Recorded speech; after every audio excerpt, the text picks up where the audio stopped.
A ver, os voy a dejar ya con Arturo y os voy a dejar el micrófono activado. A ver.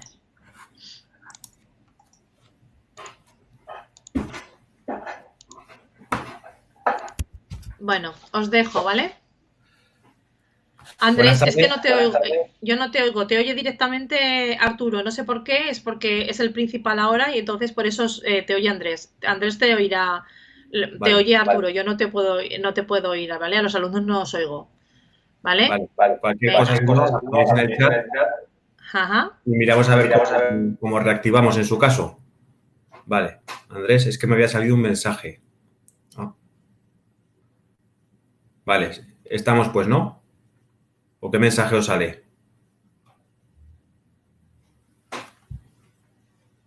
Vale, ¿ya solucionado?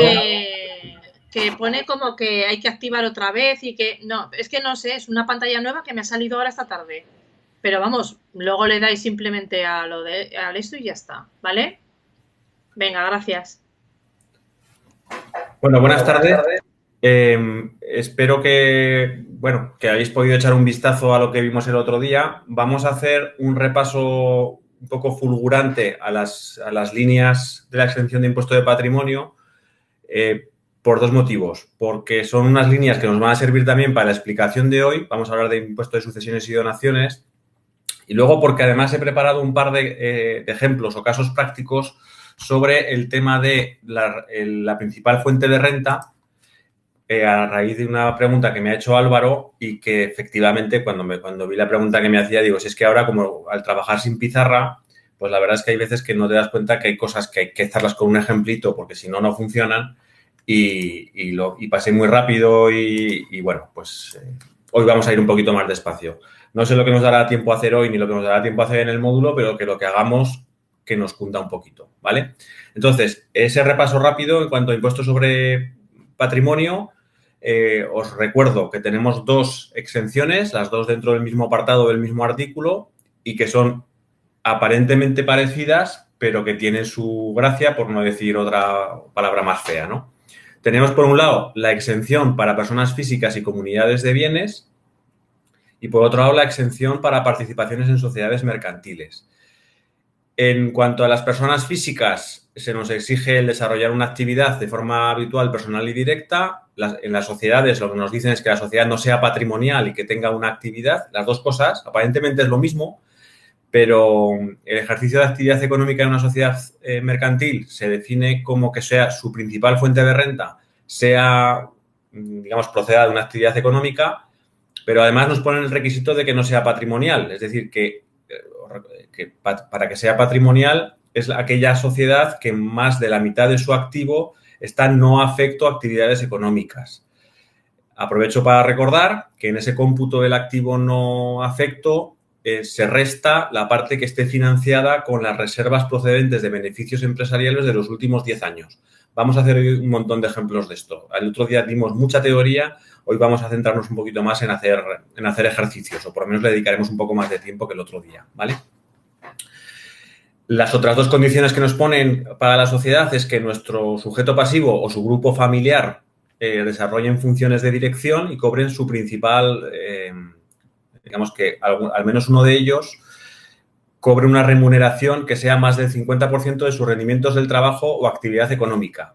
Este requisito es distinto que el que imponemos a los empresarios individuales, en los que decimos que la actividad económica que queremos dejar exenta tiene que ser su principal fuente de renta. Es decir, cuando hablamos de personas físicas, cogemos la base imponible completa y cuando hablamos de participaciones en sociedades mercantiles, solo cogemos la parte que corresponde a rendimientos del trabajo y actividades económicas. ¿Qué nos dejamos fuera? Pues, por ejemplo, los rendimientos de capital mobiliario, los rendimientos de capital inmobiliario, las ganancias patrimoniales, que en determinadas ocasiones nos pueden jugar alguna mala pasada, ¿vale? En cuanto a la valoración en impuesto de patrimonio, bueno, tiene sus propias reglas. Nos centraremos en la contabilidad con carácter general, salvo en los inmuebles, que ya hablamos el otro día, que habrá que coger el mayor entre el catastral, el coste de adquisición y el valor comprobado por la Administración a efectos de otro impuesto.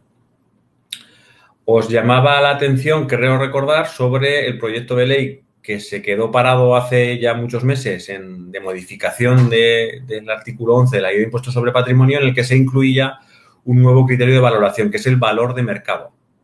Eso, en mi opinión, lo que hará será subir de manera drástica tanto la tributación de los que ya están obligados a presentar impuestos sobre patrimonio como el número de declarantes en impuestos sobre patrimonio. ¿Vale? Bueno, ahí lo dejamos. Entonces, respecto al tema de principal fuente de renta, os voy a compartir un par de ficheros que os mandaré. A ver si los tengo por aquí. Ahora en el navegador. Espera, si abro este.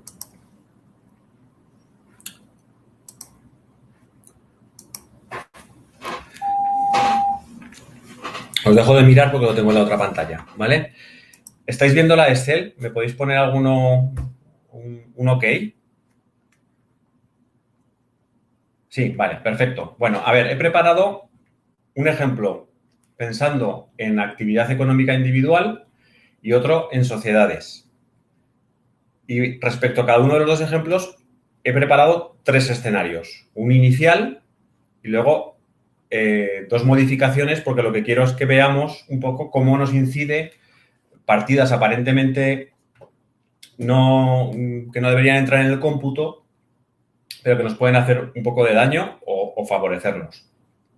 El primer caso lo que tenemos es un señor que tiene unos rendimientos del trabajo de 30.000 euros, pongamos que trabaja como funcionario, pensemos un médico que está trabajando en la Seguridad Social, gana más que esto, pero bueno, a efectos del ejemplo nos vale, pensemos que está trabajando en la Seguridad Social a jornada parcial. Y tiene unos rendimientos del trabajo de 30.000 euros al año, descontamos unos gastos deducibles, los estándares de la declaración de IRPF de 2.600, sacamos unos rendimientos previos y deducimos otros 2.000 euros de otros gastos deducibles.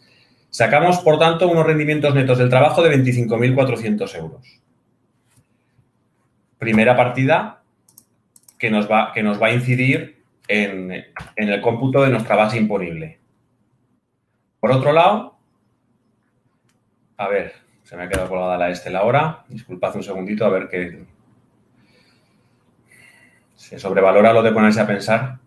A veces es un problema. Segunda fuente de renta que tiene este médico que estamos hablando, pues tiene unos ingresos como actividad económica en su consulta, con unos gastos deducibles de 15.000 euros y sacamos una diferencia previa de 30.000 euros. Descontamos, está en estimación directa simplificada, ese 5% de gastos de difícil justificación, ese 5% con el tope de 2.000 euros y generamos unos rendimientos netos de la actividad económica de 28.500 euros. Tiene además una aportación a planes de pensiones y tiene unas ganancias patrimoniales de 1.000 euros. ¿Está exenta la actividad? Pues con estos supuestos de partida, sí. ¿Por qué? Porque la base imponible es la suma de rendimientos del trabajo más rendimientos de actividad económica más ganancias patrimoniales. La aportación a planes de pensiones no forma parte de la base imponible. Reducen la base imponible para llegar a la liquidable, ¿vale? Lo he puesto a mala leche por alertar del posible despiste que puede originar una partida de este estilo. La base imponible se suma de estas 3, los 54.900 euros. Como el rendimiento de la actividad, que es el que podemos dejar exento, porque el otro es un trabajo como funcionario y no tiene activo asociado, el rendimiento de la actividad son 28.500, es más del 50% de su base imponible y, por tanto, sí que puede aplicar la exención a esta actividad como médico, ¿vale? Bueno, aparentemente fácil, ¿vale? No, en principio, bueno, pues aquí bueno, pues tenemos la exención, ¿vale? Segundo escenario, el mismo que el anterior, pero con unas ganancias patrimoniales de 5.000 euros, pues porque la bolsa subió y no se le ocurrió otra cosa que coger y vender para ganar dinero y gastarse ese dinero. Pues bien, estamos hablando del mismo rendimiento del trabajo, estamos hablando de los mismos rendimientos de actividades económicas, los planes de pensiones siguen aquí despistando y hemos modificado las ganancias patrimoniales. La base imponible pasa a ser 58.900, que es la suma, igual que antes, de trabajo más actividad económica más ganancias patrimoniales. La misma actividad deja de estar exenta, ¿vale? Evidentemente que la actividad esté exenta puede ser un problema, digamos, relativamente grave, en el sentido de que dentro de esa actividad, por ejemplo, podemos tener exento el inmueble en el que se pasa consulta. Podemos tener pues toda la maquinaria o todo el aparataje que un médico de la especialidad que se os ocurra puede tener en su consulta. Pensemos, por ejemplo, pues el aparataje que puede tener un oftalmólogo, el aparataje que pueda tener un dentista o bueno, lo que se os ocurra, ¿vale? Entonces, ojo con el mensaje, o mejor dicho, mensaje, ojo con las ganancias patrimoniales. Sí, Álvaro, eso significaría que ni pagará impuesto de patrimonio por los bienes afectos ni tributará por sucesiones si fallece ese año, efectivamente. Bueno, en realidad, si fallece ese año o al siguiente, pero vamos, sí, en principio vamos a ser un poco finos o vamos a ser un poco exigentes y vamos a intentar que esté exento para que el día que fallezca por sorpresa no pague. Efectivamente, la exención en patrimonio veremos que lleva asociado de manera prácticamente,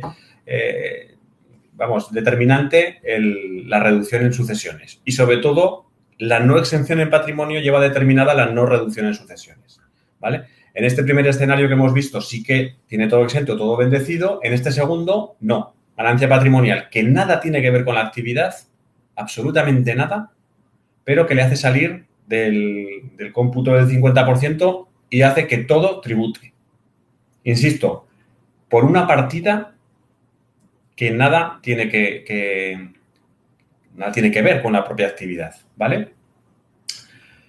Imaginemos escenario, estamos en junio, vamos a hacer la declaración de IRPF y de patrimonio de este señor o esta señora y nos encontramos con esta jugadita, que por una ganancia patrimonial que evidentemente nadie nos ha llamado para preguntar en el mes de octubre si vendía unas acciones en bolsa, la verdad, si me llaman les digo, chico, pues si crees que es lo mejor, pues véndelas, me cuesta mucho, probablemente yo si me llaman para preguntar esto, que no llamaran, pero si me llamaran, es muy difícil que en ese momento me salte la chispa de decir, ojo, que igual ponemos en peligro la exención en patrimonio, ¿vale?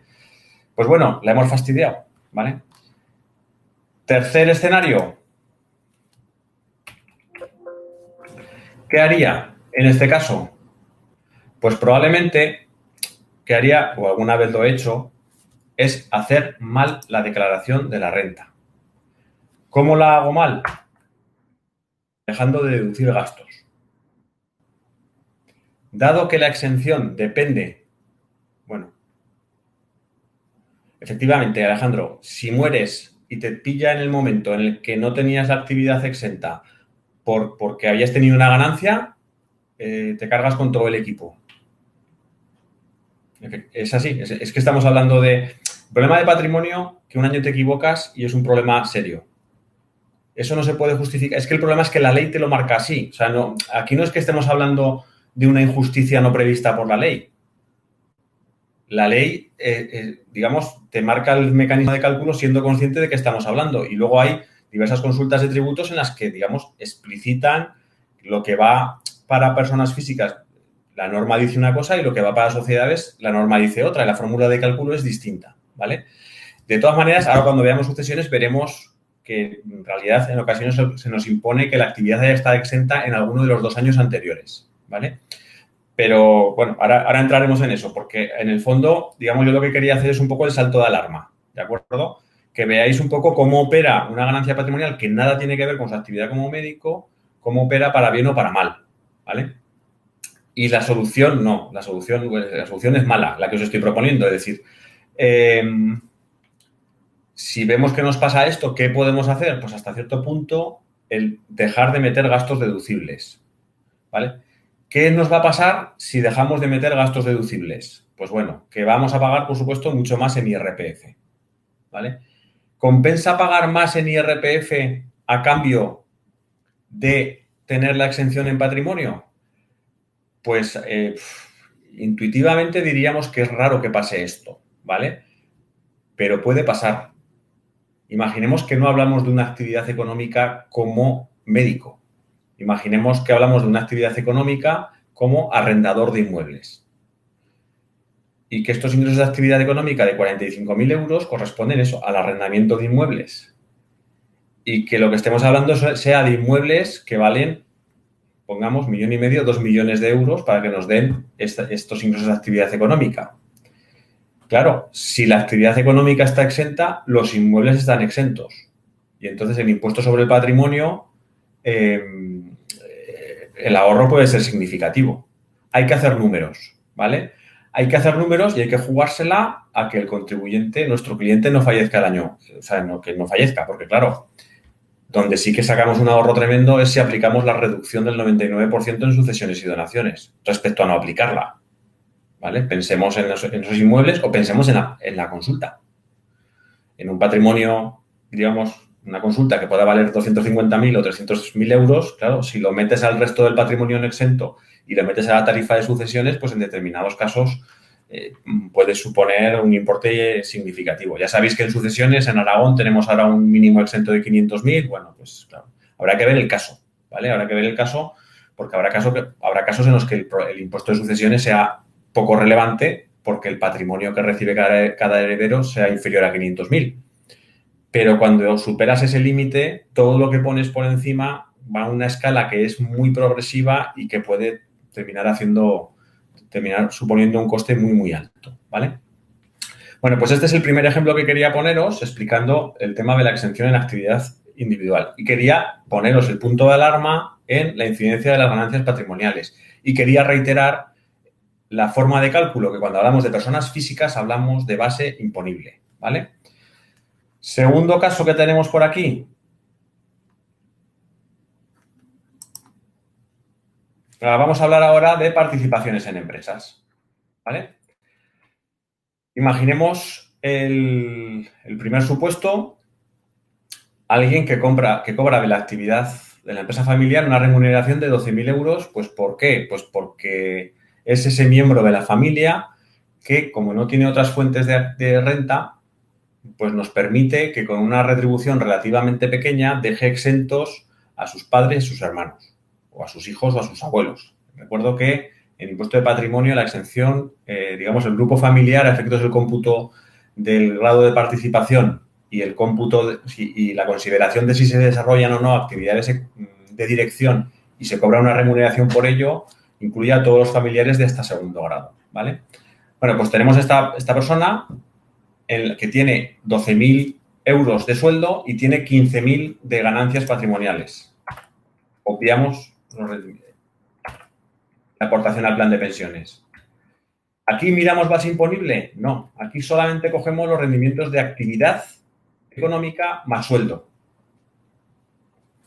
Os he marcado el 12, en realidad es el 10. Yo me iría a coger el rendimiento neto, ¿vale? Y todas sus fuentes del trabajo más actividad económica son la remuneración que cobra de la empresa familiar. Por lo tanto, cumpliendo el resto de condiciones, de no ser que no sea patrimonial, de que desarrolle actividad, la participación conjunta familiar y las funciones de dirección, la participación estará exenta. Fenomenal. A pesar de tener 15.000 euros de ganancia patrimonial. Aquí la ganancia patrimonial nos afecta poco en este supuesto inicial, ¿vale? Lo que vamos a ver ahora es no perdamos de vista las ganancias patrimoniales en casos en los que estemos mezclando actividades individuales con participaciones en empresas familiares. Caso 2 o escenario 2. Metemos una actividad individual. Vale, ¿qué es lo que hemos pensado? Pues mira, vamos a coger la sociedad familiar, necesitamos a alguien que con poco sueldo nos permita alcanzar la exención. Pero es que, claro, pues es que tenemos un sueldo, tenemos unos rendimientos cada uno, ya. Pero ¿sabes lo que pasa? Que tenemos a nuestro hermano que es médico o economista o abogado, ¿vale? Que aunque gana más de los 12.000 euros, lo tiene exento porque su actividad económica principal la desarrolla de forma personal, habitual y directa y representa más del 50% de su base imponible de IRPF, como vamos a ver en el ejemplo, y por tanto, al tener exenta, no nos molesta en el cálculo de rendimiento del trabajo más actividad. Entonces, ¿qué cálculo tenemos en este caso? Pues tenemos base imponible, la suma de los rendimientos netos del trabajo más los rendimientos netos de la actividad más las ganancias patrimoniales. Estamos todavía viendo si la actividad individual de esta persona está exenta. Ya sé que estamos hablando de participaciones en empresas, pero claro, necesitamos saberlo porque para ver si la participación en la empresa está exenta tenemos que hacer el cómputo de la suma de trabajo más actividad económica, ¿vale? Entonces, la primera pregunta que hacemos es esta. ¿La actividad económica es más del 50% de la base imponible? En este caso sí, porque además, para el cómputo... A ver, que es aquí el cómputo que he hecho, estoy perdiendo la fórmula. Vale. Para el cómputo de esa base imponible no tenemos en cuenta el rendimiento que viene de la empresa familiar, ¿vale? Porque bajo la premisa de que esté exenta. Entonces, los 28.500 son más del 50%, es su principal fuente de renta. En este caso, el ejemplo está mal puesto porque da igual que consideremos o no la empresa familiar, pero no deberíamos considerarla, ¿vale? En este caso, numéricamente nos da lo mismo. Entonces, la actividad económica de este hijo, vamos a llamarlo así, o miembro del grupo familiar que utilizamos para conseguir la exención de todos los demás, está exenta. Estando exenta esa actividad, cuando hacemos el cómputo de trabajo más actividad, no metemos la actividad exenta y, por tanto, volvemos al supuesto inicial. Suma de trabajo más actividad, 10.000 euros. De la empresa familiar cobra 10.000 euros, por tanto, 100% exenta.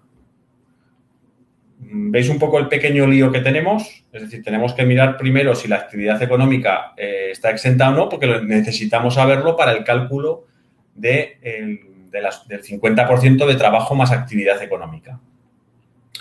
Vale, pues bien, seguimos dentro, ¿no? ¿Qué ocurre si nuestra ganancia patrimonial se nos dispara? Se nos dispara porque tenemos una ganancia patrimonial de 50.000 euros porque hemos vendido el apartamento en la playa, por ejemplo. O hemos vendido en bolsa, por el motivo que queramos. Me da igual decir ganancia patrimonial que rendimiento de capital mobiliario o inmobiliario, ¿vale? El hecho es que esta partida se nos ha ido. ¿Qué es lo que implica? Pues que la base imponible se nos ha quedado en 88.500 euros o 78.500 si descontamos la empresa familiar, que aquí no deberíamos porque luego vamos a ver que no está exenta. Sea como fuere, 28.500 está por debajo del 50% de cualquiera de esas dos partidas, con lo cual la actividad individual de esta persona está no exenta. Coloquialmente la tenemos contaminada, ¿de acuerdo? ¿Qué es lo que ocurre cuando esto está contaminado? Que trabajo más actividad suman 38.500 y los 10.000 euros que vienen de la actividad de sueldo, de sueldo neto, de rendimiento neto del trabajo procedente de la empresa familiar está por debajo del 50%. Con lo cual, la ganancia patrimonial se nos carga la actividad económica, pues puede ser un problema, y se nos carga la exención en impuestos sobre patrimonio tanto de este sujeto pasivo como de sus familiares de este segundo grado que confiaban en él. ¿Vale? Bueno, ¿veis más o menos un poco el mecanismo? ¿Alguna duda? Tiene que haberla, porque es un poquito puñetero los ejemplos que os he puesto. Os los pasaré, por supuesto, ¿eh? Son para vosotros. Pero para que veáis que a veces lo evidente no es tan evidente, ¿vale? Porque en este caso último, pues eso, tenemos un profesional que además es el que arrastra a toda su familia para la exención y resulta que incumple por haber vendido el apartamento en la playa y se los lleva por delante, ¿vale? Cuando hablo de que el sueldo es inferior al 50% de la suma de rendimientos del trabajo más actividad económica. Es lo que tenéis en la fórmula, en la fila 26. La base imponible sin empresa familiar real sería 88.500 porque la participación comprobamos que no está exenta, ¿vale? De la casilla E22. E22. A ver, espera. La base imponible sin empresa familiar real sería 80, porque exacto, sí. Esto lo que pasa es que como lo he arrastrado del ejemplo anterior, ya hemos hecho la comparación considerando la empresa, la premisa de que está exenta y la de que no, ¿vale? Luego, efectivamente, lo que tenemos que trabajar es con la de 88.500. La de 78.500 no nos vale porque ya hemos demostrado que la empresa familiar no está exenta. Pero claro, eso lo hemos sabido después de saber que la actividad económica no estaba exenta. Por eso están puestas las dos cifras.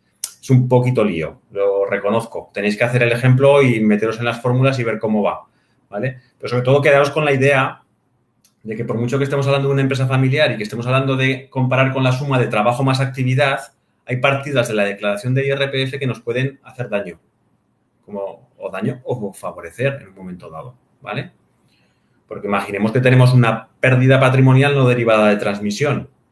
Por ejemplo, porque hemos dado una señal para un piso y la promotora inmobiliaria ha cerrado y hemos perdido el dinero. Eso es una pérdida patrimonial no derivada de transmisión que podemos restar de la base imponible general con el límite del 25% de esta. Y, por tanto, nos puede hacer en un momento dado que los rendimientos de actividad económica sean más del 50% de esa base imponible reducida, ¿vale? Tenemos que estar con 100 ojos, ¿vale? Porque el cliente, además, muchas veces, el problema que tenemos, estáis todos trabajando y sabéis lo que pasa con esto, pero el problema que te encuentras cuando estás trabajando en relación a cuando estás estudiando es que en los exámenes cuando estás estudiando te suelen poner el enunciado. Y entonces, a partir del enunciado, puedes buscar la respuesta, ¿vale? En el trabajo, muchas veces, el enunciado no te lo dan, tampoco te dan el resultado, y a veces eres tú el que tienes que decir, uy, aquí podemos tener un resultado bueno o malo, vamos a ver qué enunciado le ponemos, ¿vale? Pues este es un poco la alarma que os quería poner, ¿eh? Si no hay más preguntas sobre el ejemplo, termino de compartir esta pantalla, luego compartiremos otra hoja de cálculo y volvemos a la presentación, ¿vale?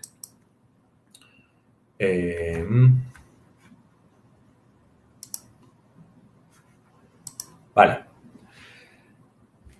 Este es el repaso rapidísimo que hemos hecho sobre el tema de patrimonio. Todavía más rápido pasamos sobre cuestiones que vamos a ver luego en los supuestos de sucesiones y donaciones.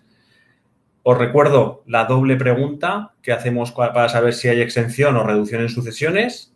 Primera pregunta es, ¿tenemos más de la mitad del activo no afecto?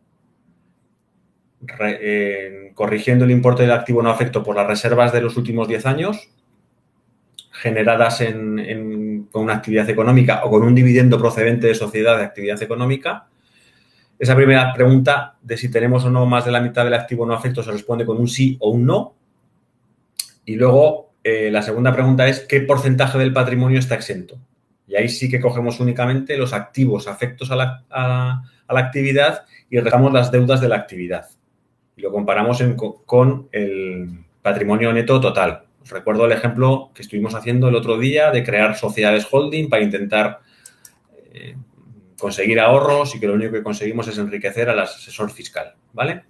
Os recuerdo, concepto de valores en las sociedades holding, cuando tenemos más del 5% de una sociedad que tiene actividad y según el criterio administrativo que está refrendado por el TEAC últimamente, si además si nuestra sociedad es administradora de la sociedad participada, podemos alcanzar, o sea, esos valores no son valores si se considera activo afecto y puede operar para ellos la exención en el impuesto sobre patrimonio.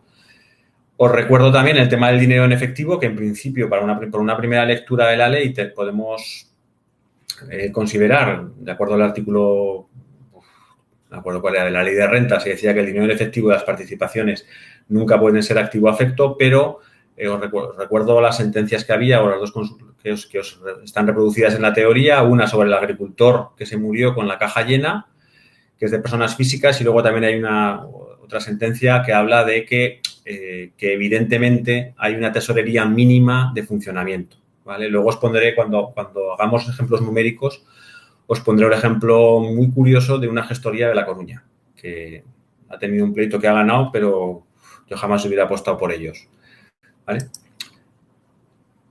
Vamos ya a sucesiones. En sucesiones y donaciones, aquí vamos a estar jugando siempre como mínimo en dos campos. porque vamos a tener una normativa estatal un poquito anquilosada, que nos ha movido en los últimos varios años, y luego tenemos en cada comunidad autónoma, tenemos una normativa específica que además se desdobla en normativa específica para impuesto de sucesiones y normativa, mejor dicho, para modalidad de sucesiones y normativa específica para donaciones. Vamos a pasar, lo tenéis en el punto 3 de la teoría. Vamos a pasar un poquito rápido por ello, porque lo que es lo esencial es la exención en patrimonio, pero sí que necesitamos el tener, digamos, una noción básica para saber de qué estamos hablando. ¿En qué consiste esta reducción en el impuesto de sucesiones? Pues consiste que el valor de las empresas familiares, individuales o mercantiles, se reduce en un 95% siempre y cuando estas sociedades pues cumplan básicamente las condiciones que exige el impuesto de patrimonio para considerarlas exentas, ¿vale? Esa reducción del 95% en Aragón es el 99%, es una mejora, y luego se exige como segunda condición que el patrimonio heredado se mantenga durante 10 años. En Aragón son solo 5. Esta es otra mejora. ¿Por qué insisto en el tema de lo que es una mejora y lo que no es una mejora? Porque la normativa aragonesa de sucesiones, que la tenéis reflejada en el artículo 131.3 y 131.6 de la Ley 3/2012, establece una opción. Entonces, al establecer una opción, nos permite escoger la reducción estatal o escoger la reducción aragonesa. ¿Y quién es tan tonto de coger la estatal pudiendo escoger la aragonesa? Que en vez del 95 te da el 99 y que solo te obliga a 5 años en vez de 10. Bueno, pues es que estas mejoras hay que analizarlas porque están puestas a mala leche en muchas ocasiones, ¿vale? Entonces, ¿qué es lo que nos ocurre en este caso?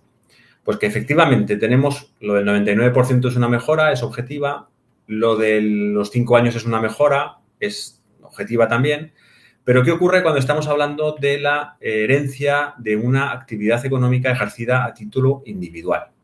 Vale, la normativa estatal nos dice, venga, ¿está exenta? Genial.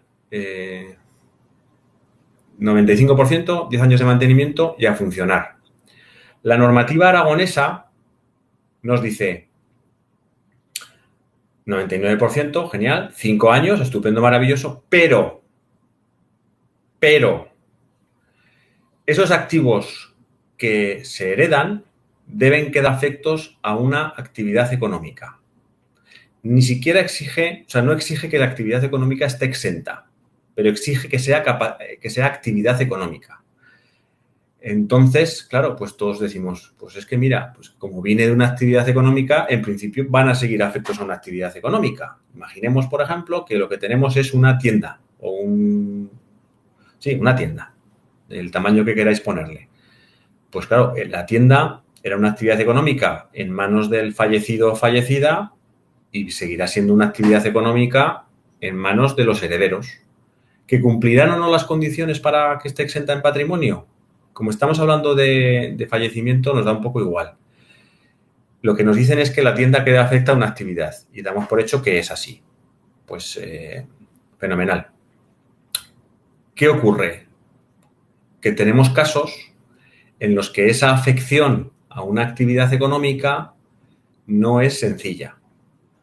Por ejemplo, pensemos que el fallecido es un notario o que el fallecido es un farmacéutico. Por supuesto, siempre notaria o farmacéutica también, ¿eh? O sea, no... que me cuesta mucho meterme en este rollo de duplicar las palabras. Sus herederos heredarán una notaría y dentro de esa herencia, por ejemplo, tendrán el inmueble de la notaría o el inmueble de la farmacia y se podrán comprometer a mantenerlo 5 o 10 años. Pero lo que no van a poder comprometerse es a mantenerlo afecto a una actividad, porque ellos, los herederos, no son notarios o no son farmacéuticos. Entonces, ¿qué es lo que nos ocurre? Pues que el beneficio fiscal aragonés nos impone esta condición aparentemente no muy exigente, pero que hace que en ocasiones sea inaplicable. Y hay que saberlo, porque cuando nosotros hacemos la escritura de aceptación de herencia tenemos que decir qué beneficio fiscal queremos cumplir. Si el aragonés o el estatal, porque ahora es optativo. Estamos hablando de herencias, ¿eh? Cuando hablemos de donaciones ya veremos que no es optativo el beneficio fiscal aragonés. Bueno, pues ahí está la gracia, ¿no? Entonces, cuidadito con esa condición de que los bienes de un negocio individual que se hereda queden afectos a una actividad, porque a veces no es posible su cumplimiento. Al menos los herederos del notario saben que no son notarios y los herederos de la farmacéutica saben que no son farmacéuticos. El problema nos lo encontramos, como siempre, con mi amigo el arrendamiento. ¿Por qué? Os recuerdo que la actividad de arrendamiento exige, para ser actividad, el tener una persona con contrato laboral y a jornada completa y que haya carga de trabajo suficiente para justificar la existencia de esa persona con contrato laboral y a jornada completa. Imaginemos que los fallecidos tienen, por ejemplo, 30 inmuebles. Y entonces, bueno, pues con los 30 inmuebles son personas mayores que pueden gestionar solo lo justo, tenían una persona dedicada a la gestión de los inmuebles. Fallecen y tienen 5 hijos. A cada hijo le tocan en principio 6 inmuebles. Claro, ¿qué ocurre? O 6 inmuebles o una participación indivisa en inmuebles, en los 30 inmuebles. ¿Qué ocurre? Que cada uno de esos hijos o cada uno de esos herederos tendrá que hacer el análisis de si tiene una persona con contrato laboral y a jornada completa. Y claro, si son 6, tendrían que tener 6 personas con contrato laboral y a jornada completa. Y probablemente no habrá carga para todo eso. Me da igual que estén en proindiviso o que cada uno se haya adjudicado 6 inmuebles. He dicho 6 personas, no, son 5 personas, que son 5 herederos, ¿vale? Entonces, ¿qué ocurre? Que una actividad que lo era y que damos por hecho que está fenomenal y que cumplía todas las condiciones, es posible que luego pueda no ser actividad. Porque que el arrendamiento no tenga la persona empleada no significa que deje de estar exento en impuestos sobre patrimonio. Significa que deja de ser actividad económica y pasa a ser rendimiento de capital inmobiliario. Con lo cual, insisto en el punto de alarma de que el beneficio aragonés, que está muy bien, que está genial, que nos relajen el plazo de mantenimiento y que nos suban el porcentaje de reducción, hay casos en los que no es aplicable, ¿vale? O bien porque los herederos no van a poder desarrollar la actividad porque exigía una titulación que ellos no tienen, o bien porque estamos hablando del arrendamiento y el arrendamiento igual era actividad en sede de los causantes, pero no lo puede ser en sede de los herederos por el propio fraccionamiento de la actividad entre ellos, ¿vale? Curiosamente, nos salimos del ámbito de la reducción referido a negocios individuales y pasamos a la reducción por adquisición de participaciones en empresas, participaciones en sociedades mercantiles. En este caso, el único requisito que se exige es el mantenimiento de la propiedad durante 5 años.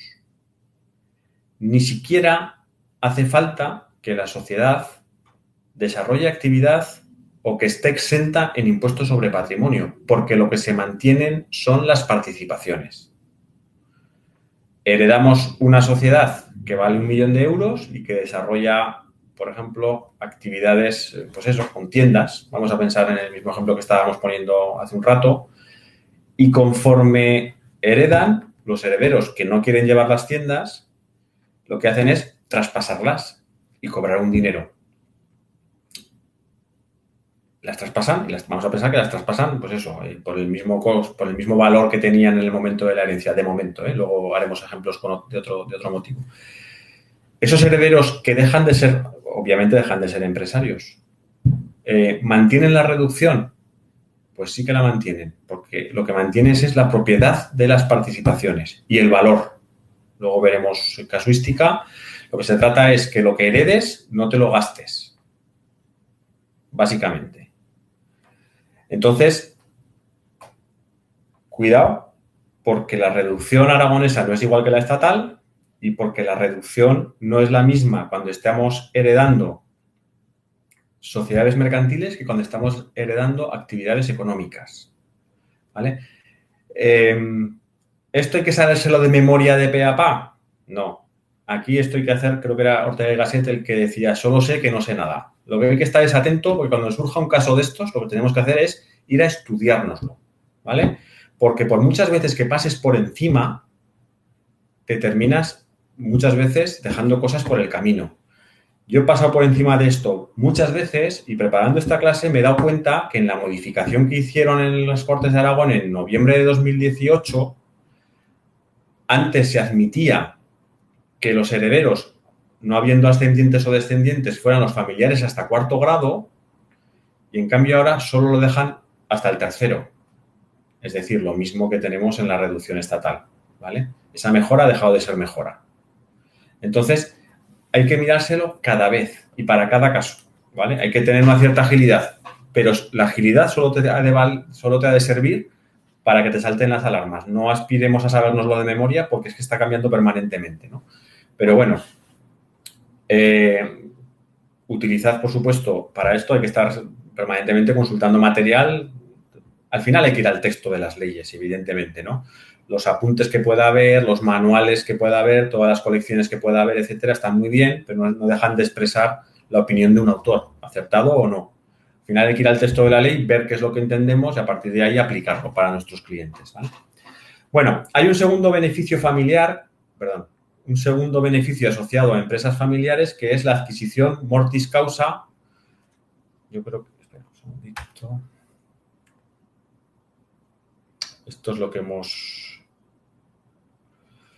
Esto es básicamente lo que hemos visto ahora, ¿vale? No hemos llegado todavía a esta pantalla, ¿no? En la teoría tenéis el punto 3.2 que hablamos de una adquisición mortis causa de empresas familiares o participaciones en entidades por personas distintas del cónyuge o descendientes.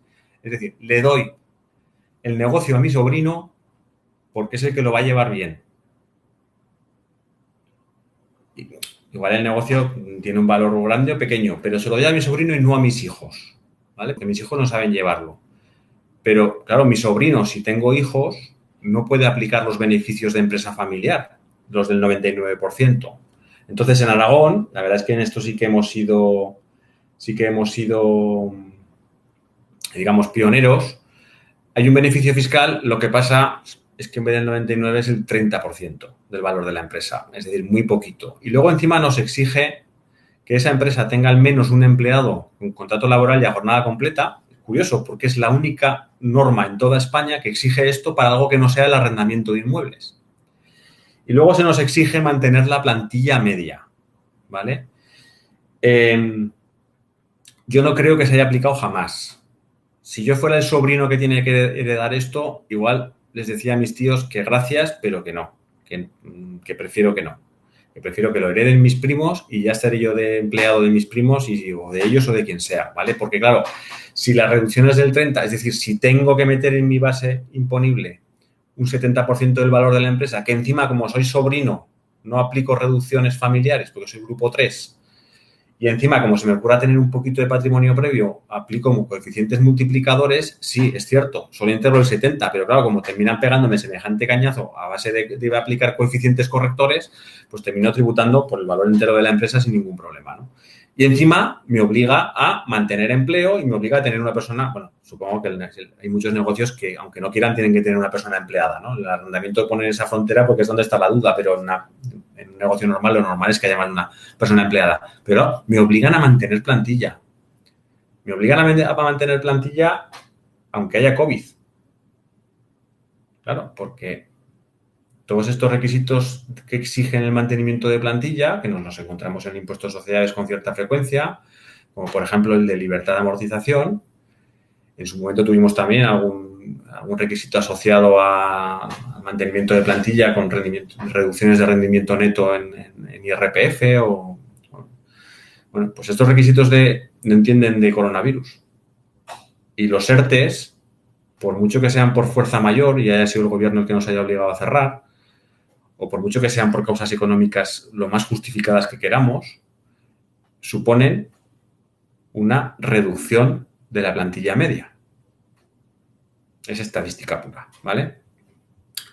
Este tema que, claro, los profesionales cuando nos hemos puesto a hacer números nos hemos dado cuenta, a través de los colegios profesionales estamos empujando, a través del Consejo General de nuestros colegios profesionales, porque son los interlocutores con el Ministerio de Economía y Hacienda, estamos empujando porque se va a producir aquí la de San Quintín, no por el beneficio aragonés, que no lo ha aplicado nadie, sino por el tema de libertad de amortización, ¿vale? Simplemente quería llamaros un poco la atención del tema de estos mantenimientos de empresa, que parece un requisito o sea, de plantilla media, que parece un requisito que se puede cumplir con cierta... al que no, muchas veces no le damos importancia, pero que hay veces que incumpliremos aunque no queramos, ¿vale?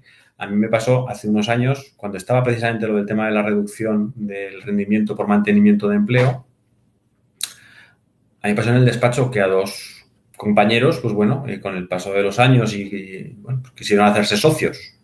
Y los socios de una sociedad profesional no son empleados por cuenta ajena, aunque tengan un 1%, tienen que cotizar por autónomos y por tanto no tienen contrato laboral. Por tanto, esas dos personas salían automáticamente del cómputo de plantilla media.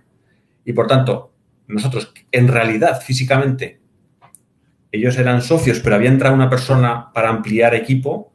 En vez de ampliar, lo que hicimos fue reducir, ¿vale? Entonces, bueno, simplemente llamamos la atención sobre eso. Es una cuestión práctica, ajena un poco al tema que estamos hablando, pero atentos, ¿vale? Bueno, en el punto 3.3 hablamos ya de la adquisición intervivos, ¿vale?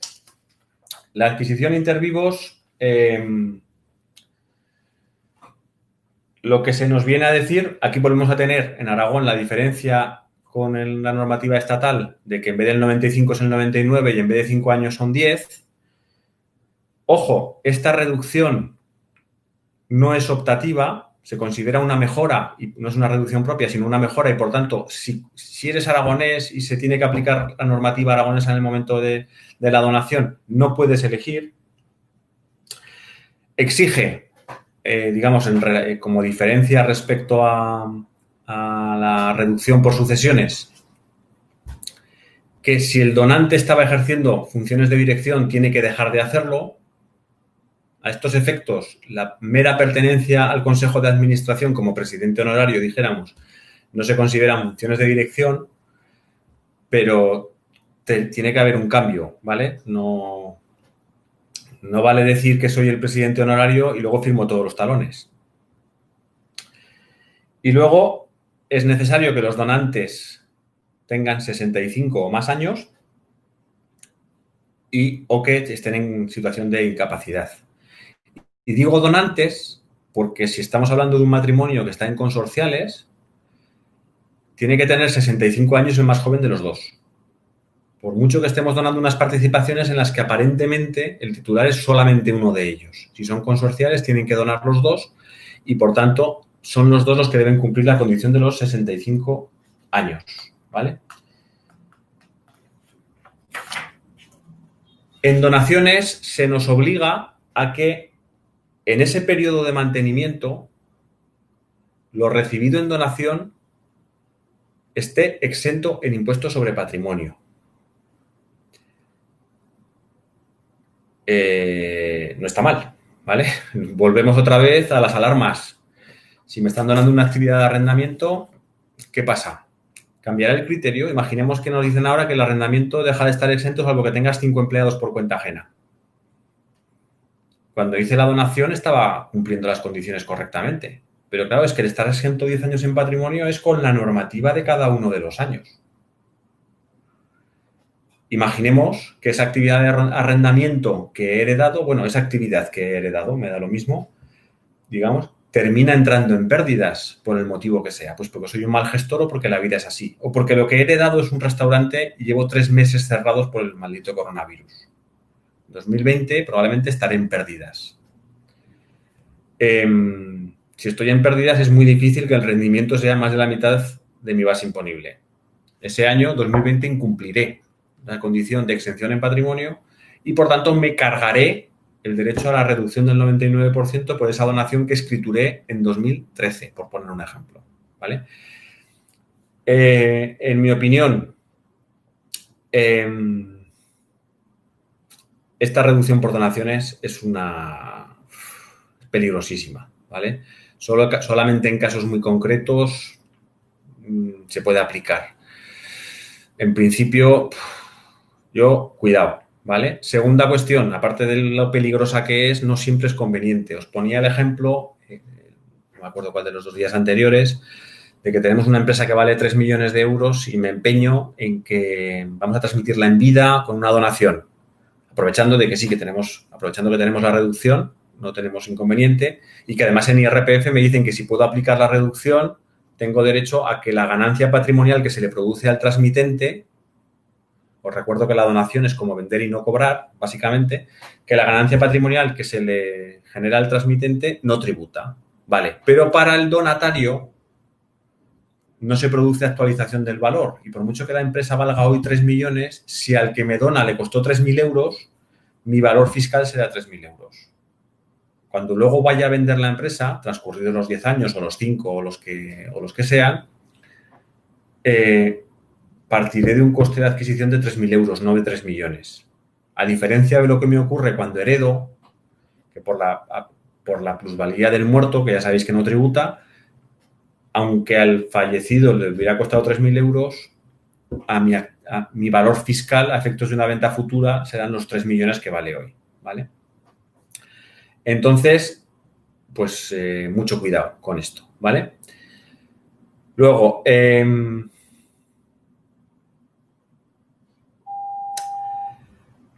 criterios, ¿vale? Tenéis dentro del material varias páginas que vamos a pasar ahora con una cierta rapidez,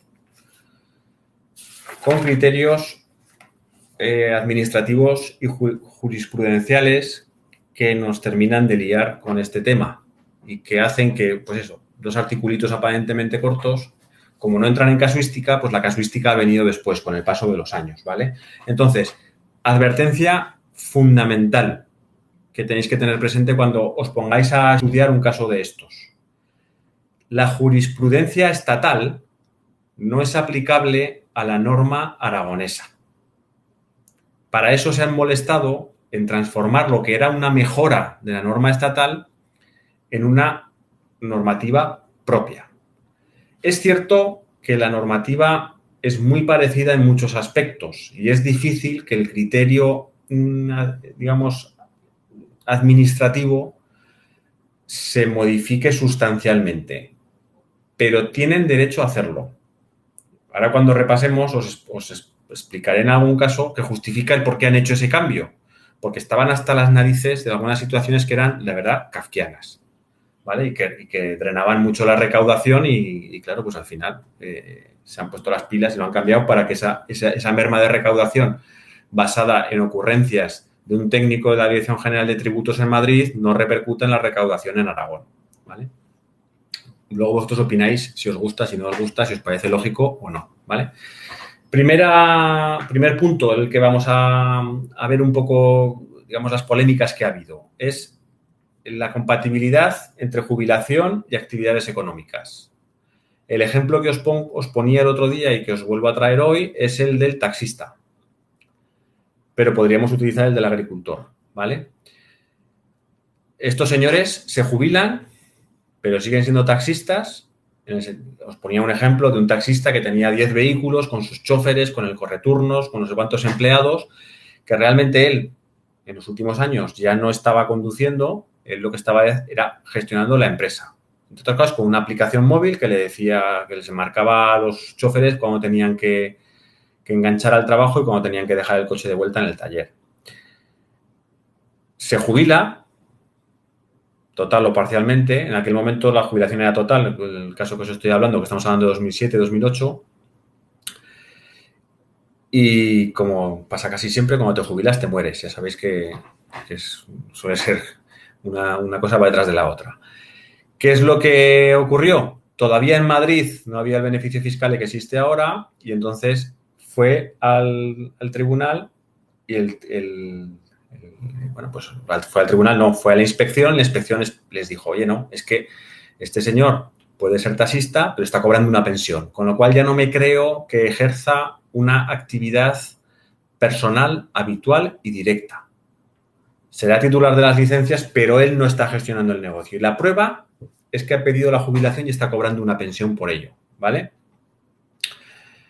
Hay una consulta del 24 de febrero de 2009, la 381, que refrenda esta tesis, pero que cuando llegó a tribunales, primero el Tribunal Superior de Justicia de Madrid, en una sentencia de octubre del 2008 que tenéis ahí reseñada, y luego el Tribunal Supremo, en una sentencia de 12 de marzo de 2009, dijeron que el hecho de que cobre la pensión solamente afecta, cuando estamos pensando en el beneficio fiscal, solo afecta para ver si lo que recibe de su actividad como taxista es más del 50% de la suma de sus rendimientos de actividad, la del taxista, más los del trabajo, la pensión. Es decir, que si como taxista gana 20.000 euros y como pensión gana 30.000, no se podrá aplicar el beneficio fiscal. Pero si como pensión cobra 30.000, pero como taxista gana 50.000, sí que podrá hacerlo. Y le decía a la administración, si tiene usted problemas con la pensión que cobra este señor, váyase a la Seguridad Social. Bueno, yo entiendo que es una cosa completamente razonable porque un empresario casi nunca deja de serlo a los 65 años. Con el paso de los años la normativa ha ido cambiando, se permiten las jubilaciones parciales. ¿El que está jubilado parcialmente ejercerá en forma personal habitual y directa? Pues probablemente sí, ahí habrá pocas dudas, ¿no? Y es un tema que ha sido bastante pacífico, ¿vale?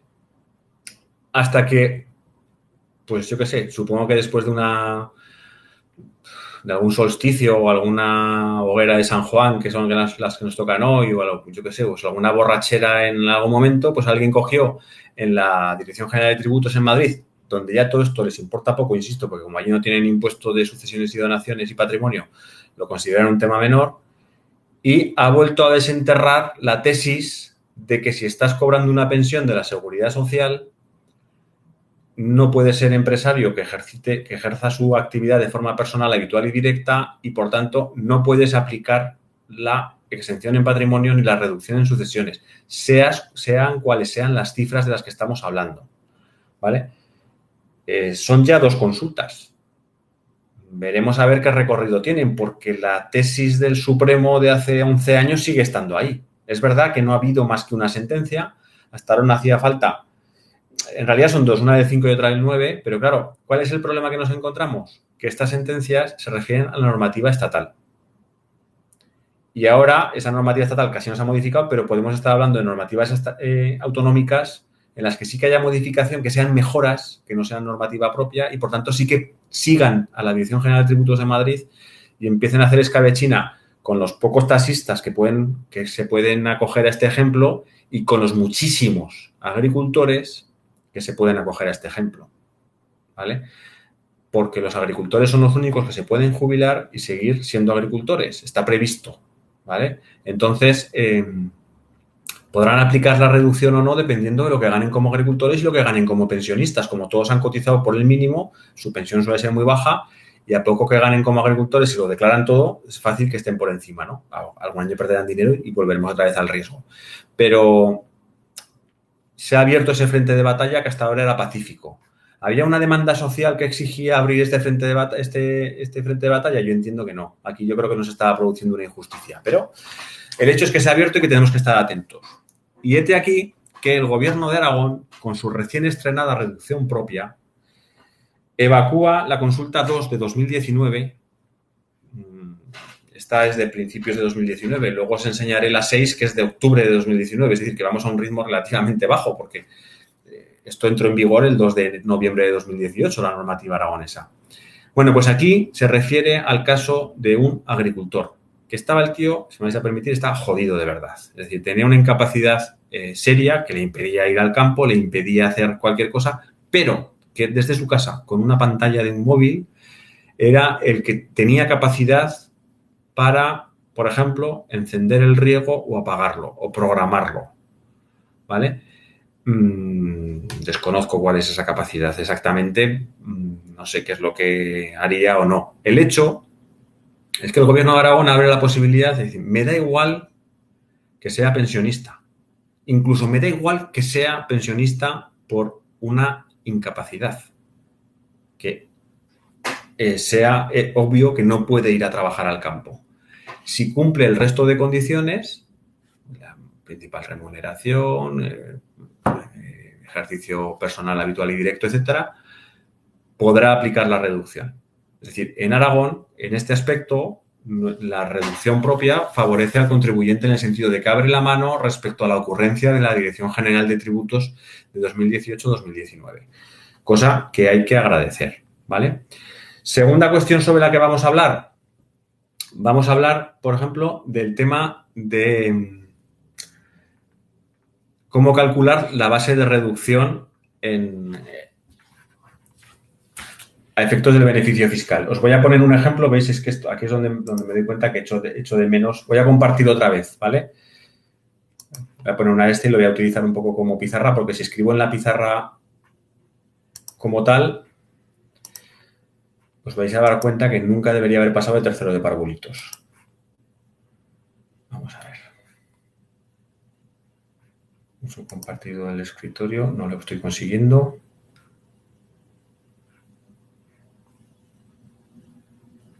Perdonad un segundo, que tengo aquí algo abierto. No.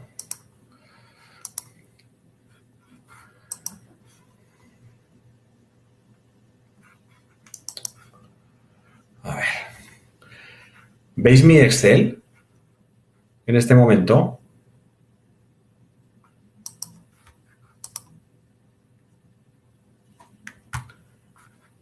¿Estáis viendo la Excel?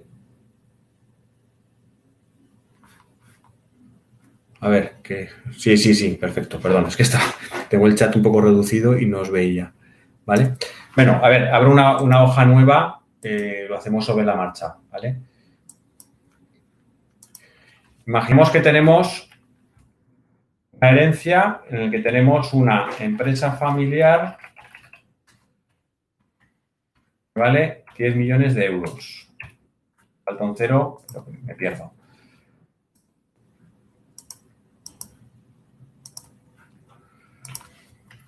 Dos ceros me falta. Y tiene plazos fijos 10 millones de euros. Y que tiene deudas, Hacienda, por ejemplo, porque tenemos un pleito que no hemos ido todavía en discusión, hemos avalado, no hemos pagado y tenemos 1 millón de euros.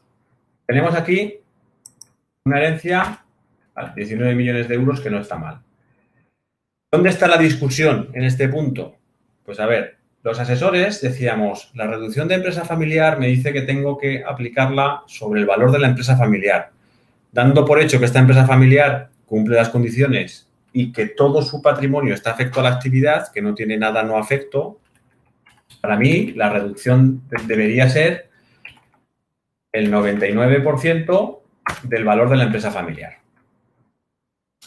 Y Hacienda me dice, no, majo, porque esta deuda hay que repartirla.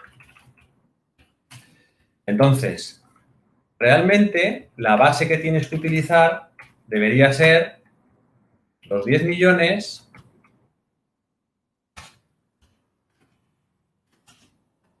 y restarme el 50% de la deuda. El 50% porque he puesto que patrimonio, o sea, que los plazos fijos y el valor de la empresa es el mismo. Tendría que ser en realidad la parte proporcional. En este caso, la parte proporcional es el 50%. ¿Vale? La base de reducción debería ser 9 millones y medio. Y la reducción, el 99%, 9,405. Estamos aquí discutiendo, en el ejemplo que os pongo, estamos discutiendo 495.000 euros de base, ¿vale? En una herencia que tiene 10 millones de plazo fijo, lo que estamos hablando es, suponiendo que es de padres a hijos, no madrileños, estamos hablando de 168.000 euros de cuota, ¿vale? Bueno, pues esta discusión, el Tribunal Económico Administrativo Central en 2000 emitió una resolución diciendo que había que hacer esa resta de la deuda. Luego el Supremo, a favor del contribuyente y el propio propio Tribunal Económico Administrativo Central en 2010 dijeron, bueno, primero fue el Supremo y luego el TEAC se adaptó a la doctrina del Supremo, dijeron que no, que el valor de la empresa es el valor de la empresa, que no me restes nada porque no, en la ley no está previsto eso y, por tanto, que tenemos que ir a esta fórmula de aquí, a la de los 9.900.000 de este ejemplo, ¿vale? Bueno, atentos, porque nos la van a intentar colar cada vez que liquidemos una herencia, ¿vale? Y cuando les pillas hacen jiji jaja, pero a la siguiente lo vuelven a intentar. Con lo cual, atentos, ¿vale? Porque es un criterio que está consolidado en este momento, que no depende de la normativa autonómica, porque no estamos hablando de una reducción, no estamos hablando de una bonificación de la cuota, ni estamos hablando de tarifas, estamos hablando del cálculo de la base liquidable. Y no estamos hablando... Entonces, bueno, aquí está, este es un poco el matiz, ¿no? Que tenemos que estar atentos porque la normativa del Supremo en este caso sí que afecta. En la norma aragonesa se habla de que se reducirá el 99% del valor de la empresa, no del valor de la empresa menos la parte proporcional de las deudas. La coletilla no existe, ¿vale? No hay sustento legal para hacerlo en este momento, pero atentos porque nos lo van a intentar hacer, ¿vale? Vuelvo a la presentación. Otro tema que ha estado sujeto a cambios últimamente es, bueno, estamos hablando de una herencia. Las herencias se producen casi siempre por sorpresa, por mucho que haya una enfermedad previa. ¿Cuándo hay que cumplir las condiciones para que las participaciones estén exentas? Digamos, la doctrina administrativa nos decía que en el caso de donación hay que hacerlo en el ejercicio anterior a la donación. En ese ejercicio tenemos que hacer el cómputo de participación, comprobar que hay actividad económica, comprobar que hay participación mínima y que hay funciones de dirección y remuneración. En el caso de herencia, no. En el caso de herencia nos decían, hasta 2013, nos decían, insisto, que en el caso de herencia hay que ir al momento del fallecimiento. Si el que cumplía las condiciones era el causante o al año anterior si era uno de los hijos. La lógica lo que te decía era, a ver, el causante cuando fallece cierra ejercicio en IRPF, con lo cual las comprobaciones respecto a la principal fuente de renta las puedo hacer correctamente. Si es uno de los herederos el que cumple las condiciones, uno de los hijos generalmente, claro, es que él no cierra ejercicio. Entonces, ¿qué hacemos? ¿Computamos el 50% hasta el día 23 de junio, que es el fallecimiento? Pues igual no es sencillo. Porque igual sacar el rendimiento de una actividad económica a 23 de junio no es fácil de comprobar o, vamos a ser malos, es fácilmente manipulable. Si dejo de contabilizar gastos y los echo para adelante, como tengo efectos de impuestos sociales, tengo 4 años, pues lo podemos hacer, ¿no?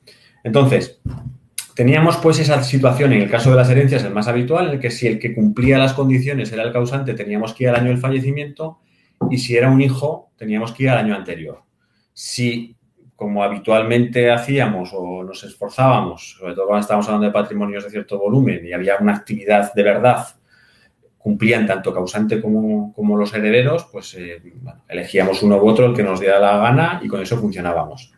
Este aquí que llega a 2016 el Tribunal Económico Administrativo Central y dice que en el caso de que el que cumpla las condiciones sea uno de los hijos o uno de los herederos, hay que ir al año del fallecimiento. Y aquí tenemos el lío. Fallecido el 23 de junio, ¿cómo hacemos ese cómputo? Y os voy a explicar, por ejemplo, un caso, esta resolución del Central que está basada en una del Supremo del 13, una sentencia del Supremo del 13 que está refrendada otra vez en el 2000. Perdón, el Central lo hace en el 14, la primera vez no le hicimos mucho caso, es en el 16 cuando empieza a operar, porque ya son 2 y se convierte en doctrina, ¿no? ¿Qué situación se nos da? Y bueno, pues os voy a contar la que me pasó a mí y la que yo les recomiendo a mis clientes en este momento, ¿vale? Yo, el 20 de septiembre del 16, estaba bajándome de un avión, volvía de un viaje de trabajo y me dijeron que había fallecido un cliente mío. Tiene una sociedad familiar en la que realmente no trabaja nadie de la familia directamente. Son consejeros y cumplen las condiciones de remuneración porque son ellos los que mandan, no hay duda, y cobran por ello una remuneración relativamente pequeña porque aparte de la sociedad familiar tienen sus propias fuentes de renta. En este caso son todos profesionales, los hijos son todos profesionales libres en distintas facetas y luego tienen su propia sociedad familiar, ¿no? que les ha caído, entre comillas, sin querer. ¿Qué es lo que ocurrió? ¿Qué es lo que pasaba? Pues que estos señores lo que cobraban era una remuneración, pongamos, de 5.000 euros al año, que les valía a cada uno de ellos para alcanzar la exención. Claro, cuando en el momento que lo alcanza uno, ya alcanza todo el grupo familiar, porque su actividad económica principal, como médicos, como abogados, como lo que se os ocurra, estaba a su vez exenta. ¿Qué ocurre? Que esta remuneración no la habían cobrado ese 20 de septiembre. Digo 20 de septiembre, que es 4 días después de esta resolución del TEAC, que por supuesto no había sido publicada.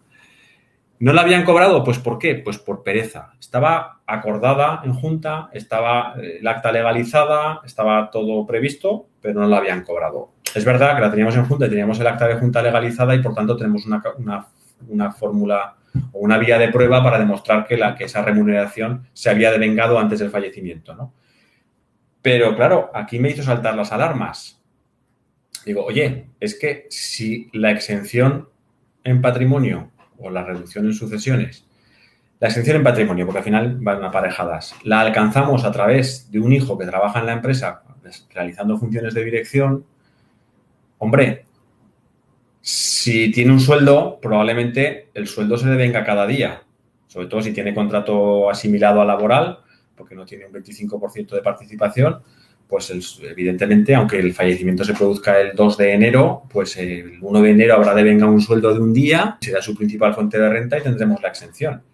Pero claro, como esta exención la queramos alcanzar vía el cobro de una remuneración de administrador que ha de ser aprobada por la Junta General y que estará aprobada o no, pues eso, el 30 de junio, vamos a ser rápidos, el 31 de mayo, el 30 de abril. Pues claro, yo les dije a mis clientes, digo, es que, a ver, cuando podéis tener sueldo está genial, pero hay veces que no puedes tener sueldo porque no toca, porque es que estás trabajando en otra cosa, es que tu actividad es otra, ¿no?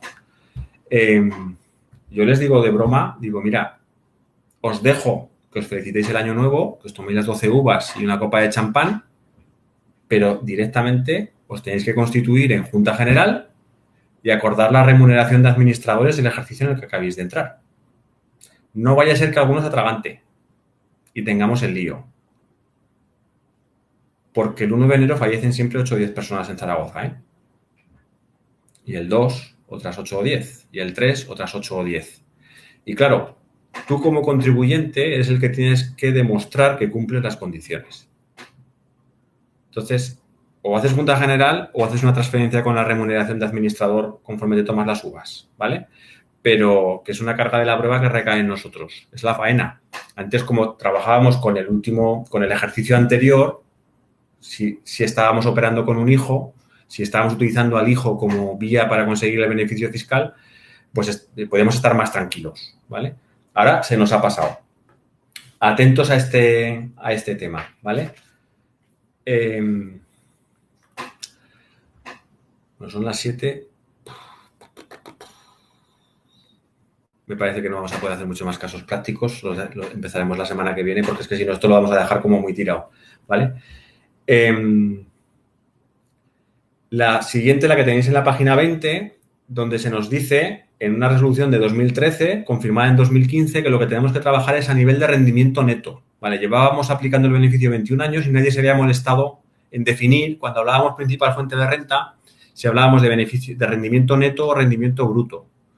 Ni hablábamos, por ejemplo, de un empresario en módulos, si teníamos que coger el importe que nos sale de la aplicación del módulo o teníamos que ir a su rendimiento de verdad, que pueda obtenerse de una contabilidad que llevara, legalizada o no, ¿vale? Pues se fue definiendo, ¿vale?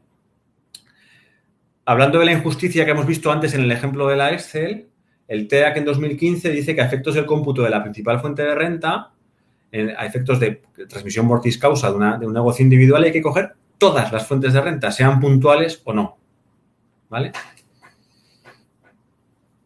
Si son positivas, probablemente nos perjudicarán. Si son negativas, nos pueden beneficiar. Pero bueno, la regla es que hay que coger todas, puntuales o no. ¿Vale?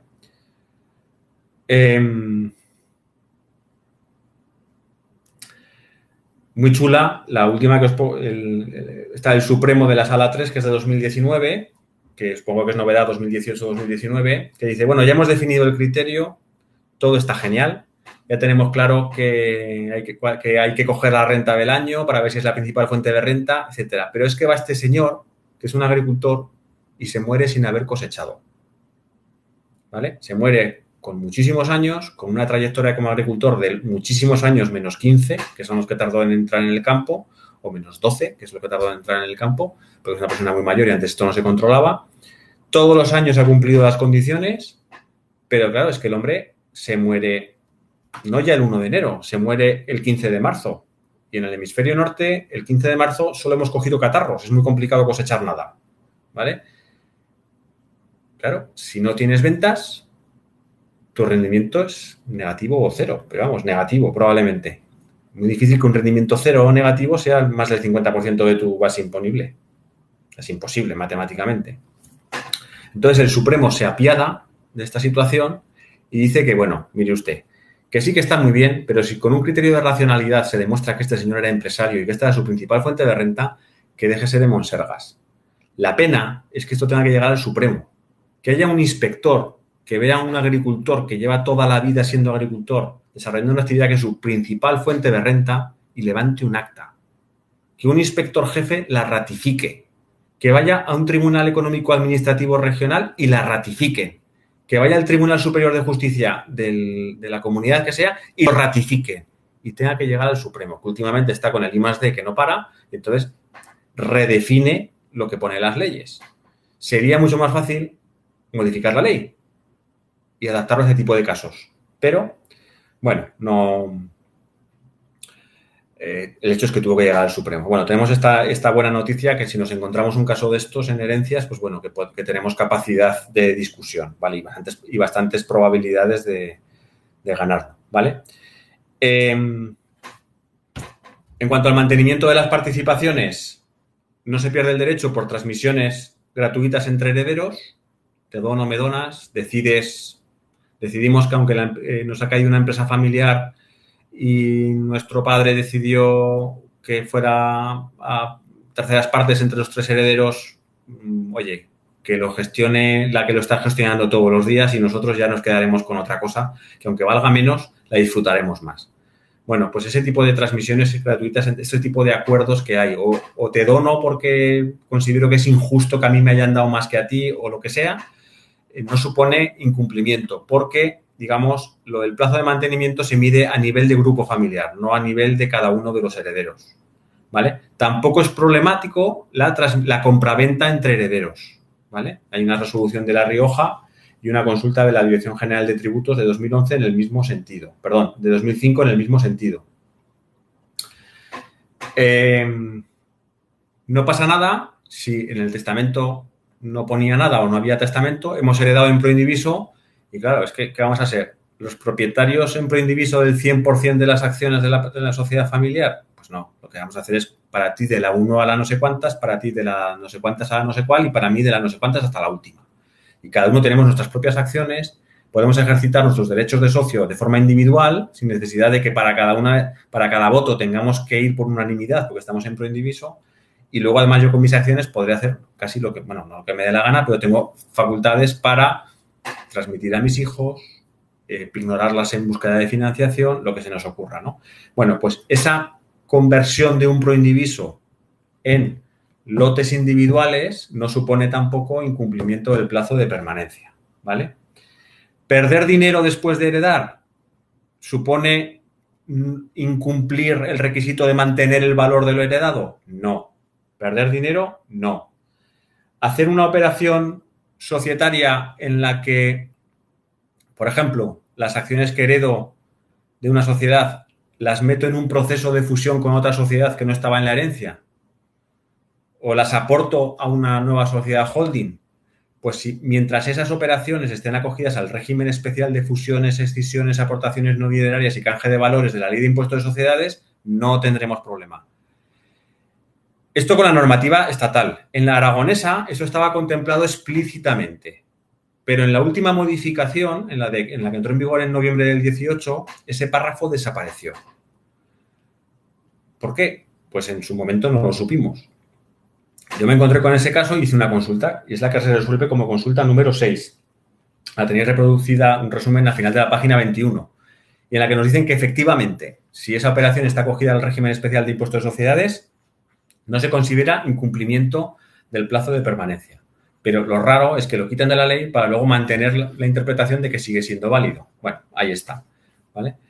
Luego, hay un montón de casuística en cuanto al tema de retribuciones de funciones de dirección y lo que no. ¿Qué es lo que nos pasa en ocasiones? No vamos a poder reproducir, o sea, no vamos a poder hacer esto como muy rápido. Pues que nos encontramos con situaciones en que la forma de remunerar no están pensando en el impuesto de patrimonio o de sucesiones. Me explico.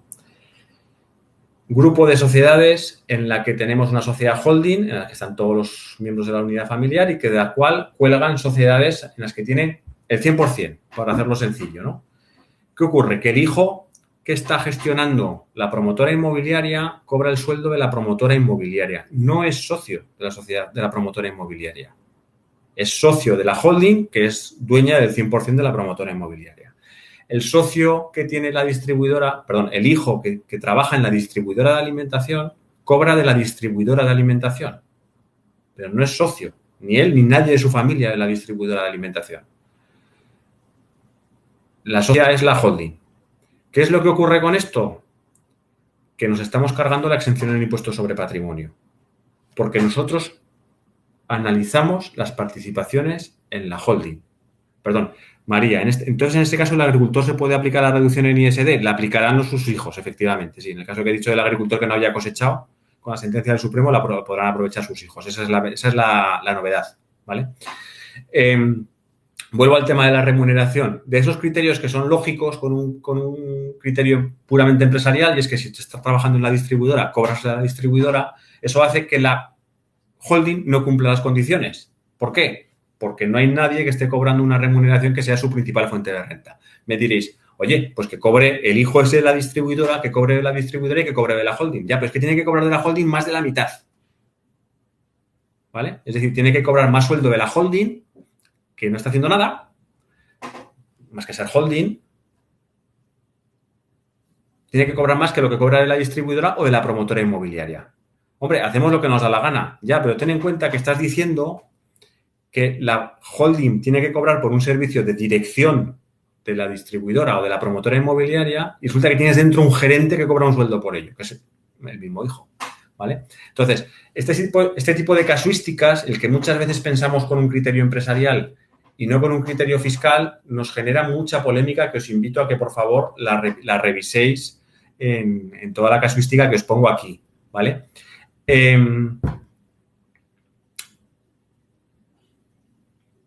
Más casos que se nos dan.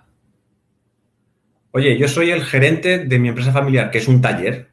Entonces, ¿qué ocurre? Si me pongo remuneración como administrador, función de dirección, tengo una retención del 35%. No me apetece, porque me va a salir la renta a devolver, porque mes a mes estoy ingresando una retención excesiva para lo que gano y no me apetece. Yo me voy a poner sueldo como jefe de taller o como mecánico. Vale, pues ojo, porque eso, que para impuestos de sociedades está muy bien, en impuestos sobre el patrimonio nos puede generar un problema serio, porque no, solamente cumplen las condiciones las remuneraciones por funciones de dirección. Y el ser mecánico no es una función de dirección. El ser jefe de barra no es una función de dirección. El ser electricista no es una función de dirección, ¿vale? Ni siquiera el ser economista. Tienes que ser administrador de tu sociedad para que sean funciones de dirección. Bueno, tenemos, dentro de esa casuística muchos casos que, bueno, pues os invito a que miréis en la teoría de aquí al jueves que viene, que tenemos la siguiente clase, y terminaremos de ver casos de este estilo, ¿vale? no he acabado con la reducción de sucesiones y donaciones porque ya veis que aunque a pesar de que la normativa es muy escasa, la doctrina y la jurisprudencia es amplísima, ¿vale? Entonces, os había preparado un pequeño cuestionario sobre lo que hemos dado hasta ahora, que me vais a permitir que comparta con vosotros también.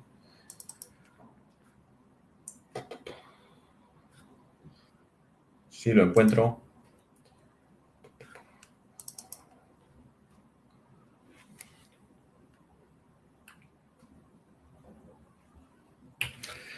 Y que pensaba que fuera para la semana que viene, pero que no vamos a poder ver para la semana que viene. Ahora avisaré a Pilar porque os lo va a colgar para entonces, pero es que no hemos dado los supuestos que necesitaba. Es que estoy yendo más lento de lo que debería, pero es que prefiero machacar un poco esto, que lo que demos lo demos más en profundidad.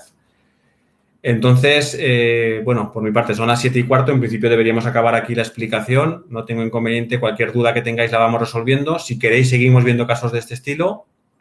Pero lo que no podemos hacer... No, el cuestionario no hay que hacerlo hoy. Le voy a decir a Pilar que no os lo cuelgue porque es que hay una parte del cuestionario que no hemos dado, porque se refiere a unos supuestos prácticos de sucesiones que no hemos podido calcular. O sea, que no hemos podido hacer eso, son de cálculo, ¿eh? ¿Podrías volver a comentar brevemente la diferencia entre los requisitos para exención en ISD por herencia? A ver, básicamente, ¿vale? Sin entrar ni siquiera en cuestiones autonómicas o estatales, ¿vale?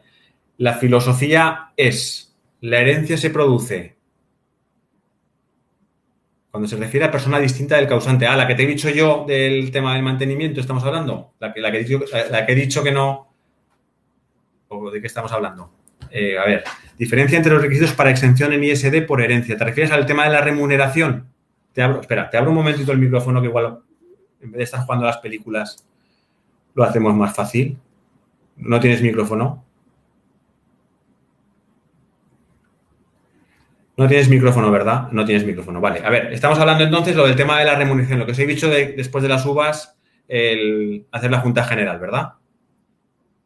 En el 2 y 3, cuadro página 19. Vamos a ver. Vale, exacto. Situación que teníamos centrados en herencias, ¿eh? Solamente os olvidamos de las donaciones. ¿Qué es lo que ocurría hasta 2013? Que decíamos, a ver, si el que cumple las condiciones es el causante, es decir, el fallecido, como cierra ejercicio a efectos de IRPF en el momento del fallecimiento, podemos hacer fácilmente el cálculo respecto a si lo que cobra de la sociedad familiar es más del 50% de la suma de sus rendimientos del trabajo más actividades económicas. Entonces, si es el causante, insisto, escenario 2013, si es el causante, miramos el año del fallecimiento.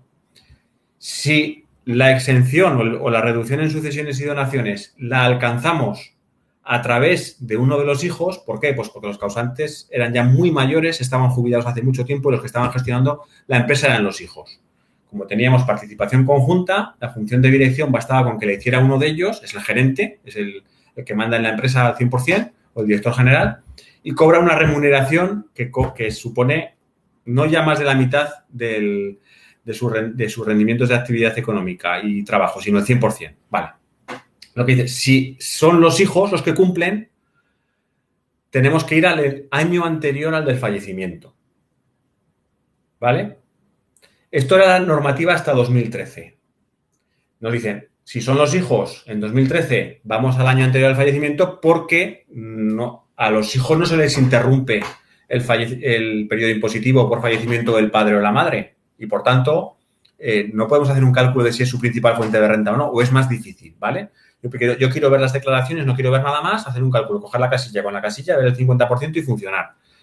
¿Qué ocurre? Que llega el Supremo en 2013, el TEAC en 2014 y sobre todo el TEAC en 2016 y cambia este criterio. Y dice que, aunque sea a través de uno de los hijos, tenemos que ver si cumple las condiciones en el año del fallecimiento.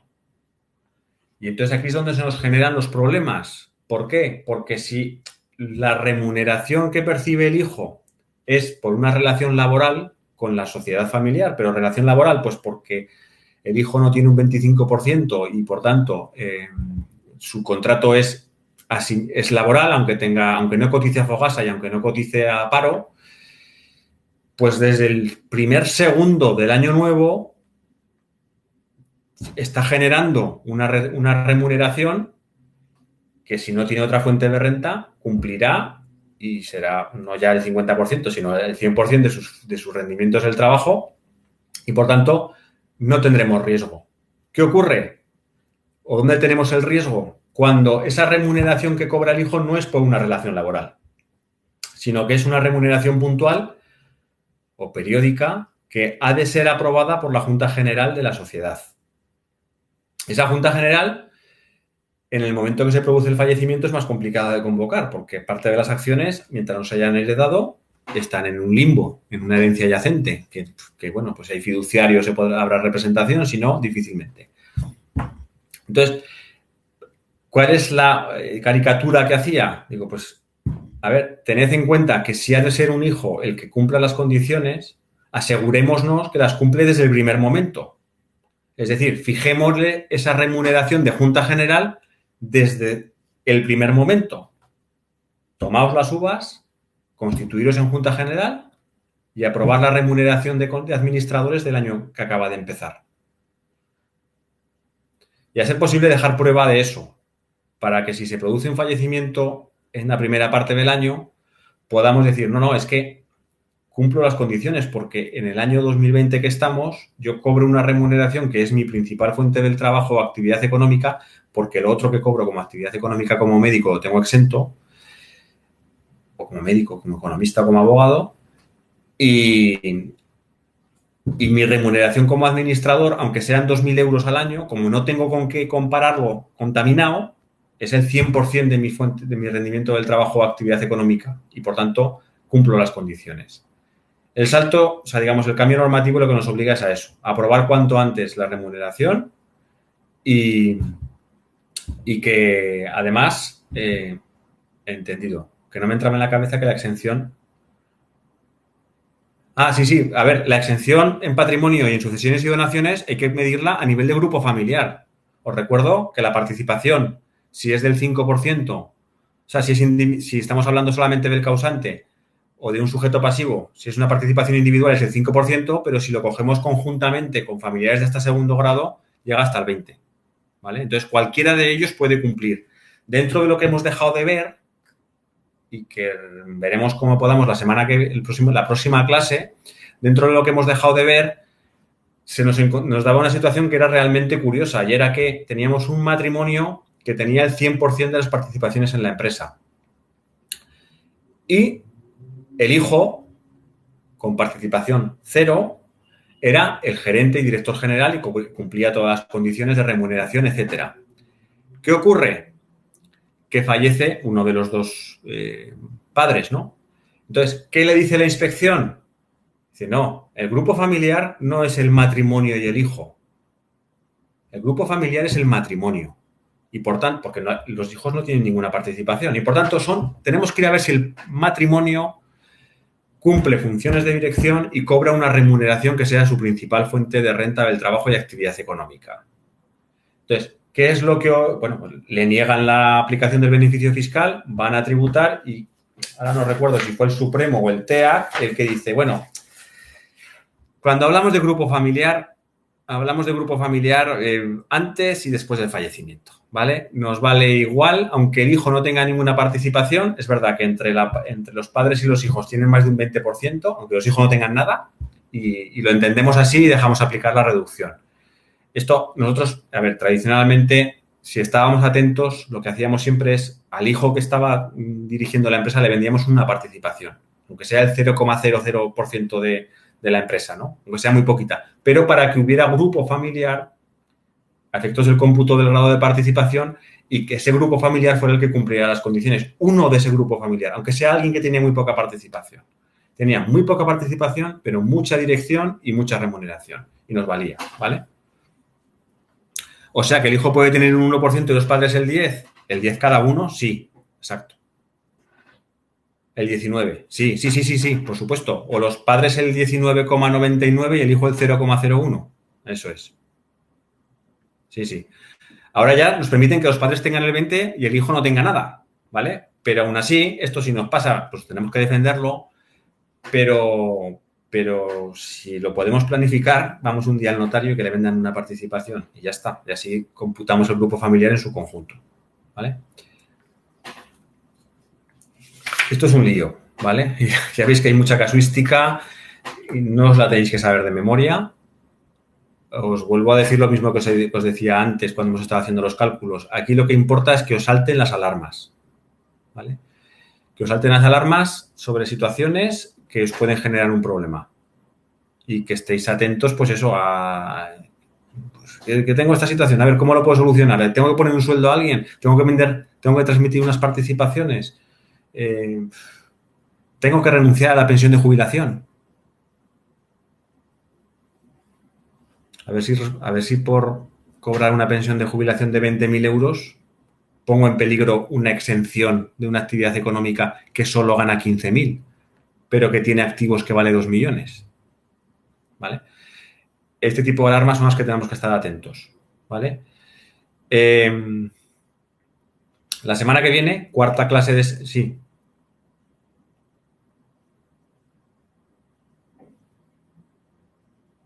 Yo por mi parte, suéltala, yo no tengo prisa. O sea que... ¿Te puedo poner el micro? Pues esa es una buena pregunta que se responde a nivel de capacidad y aquí no te veo micro, Gonzalo. Pinchando en el nombre. Sí, perdón, vale. Desbloquear el micrófono. ¿Pruebas a ver?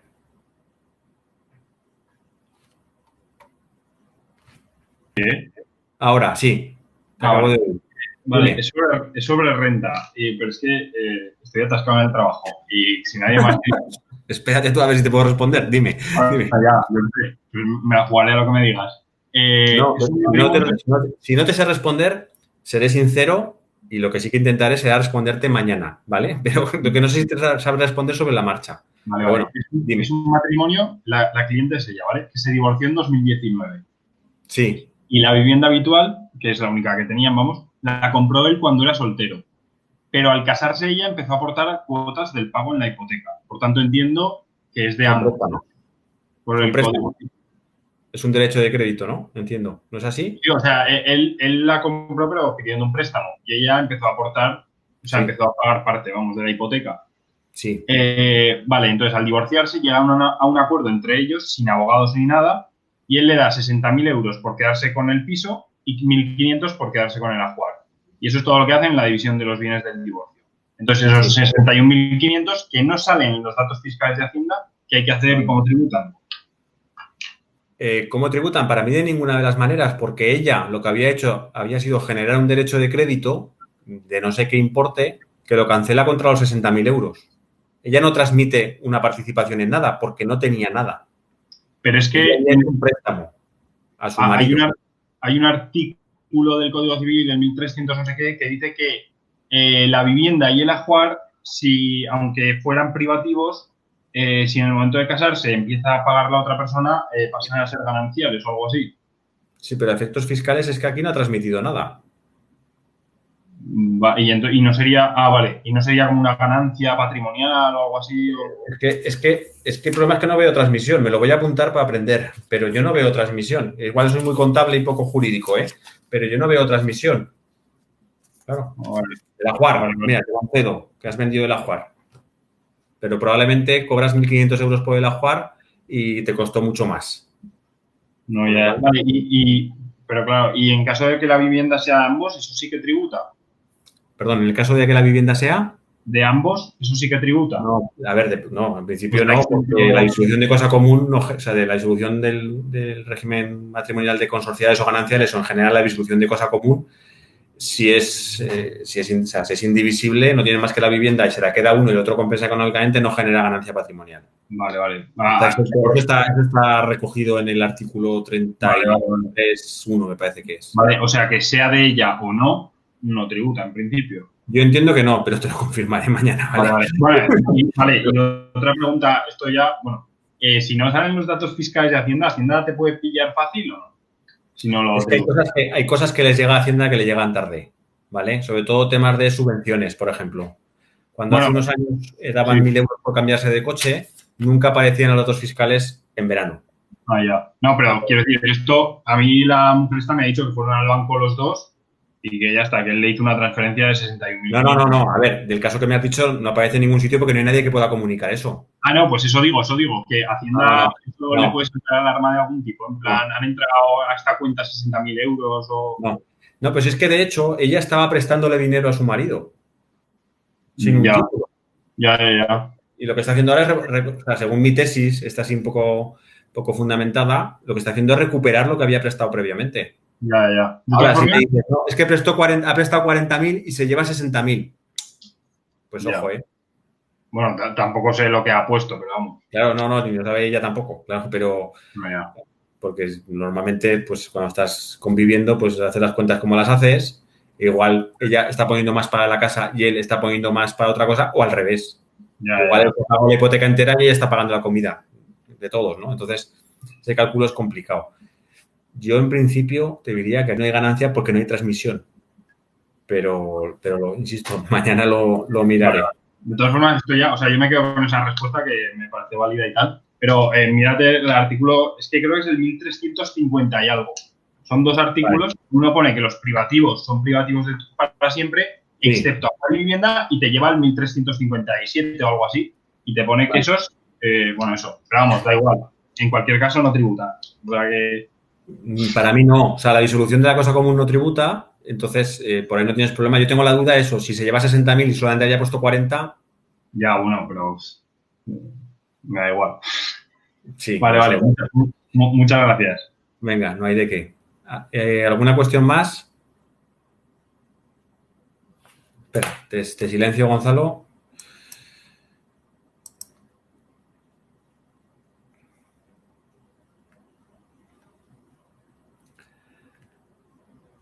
Vale, pues aunque os apareciera el cuestionario, insisto, no lo vais a poder hacer. Yo le voy a avisar a Pilar de que no lo vais a poder hacer porque os falta, igual no os falta, igual lo podéis hacer, pero no hemos dado la explicación suficiente en clase para poder hacerlo, ¿vale?